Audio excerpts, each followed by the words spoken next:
Headlines वारी थी अवासा अहम खबर शेयर कंदासी। वफाकी घरू वज़ीर मोहसिन नकवी चीनी कौंसिल खाने पहुंची वियो, हमले की मज़म्मत कई है। ब्रेकिंग न्यूज़ असां शेयर कंदासीं। वफाकी घरू वज़ीर मोहसिन नकवी चीनी शहरनि ते हमले की सख्त लफ़्ज़नि में मज़म्मत कई है। वफाकी घरू वज़ीर चवे तो मार्जवेल चीनी शहरनि के वारसनि से दिली हमदर्दी है।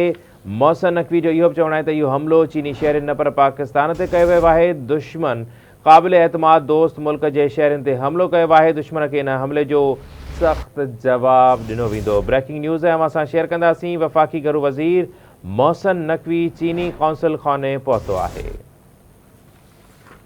आवाज़ खबर शेयर कंदासी। अहम खबर है। वफाकी घरू वज़ीर मोहसिन नकवी चीनी कौंसिल खाने पहुंची वियो।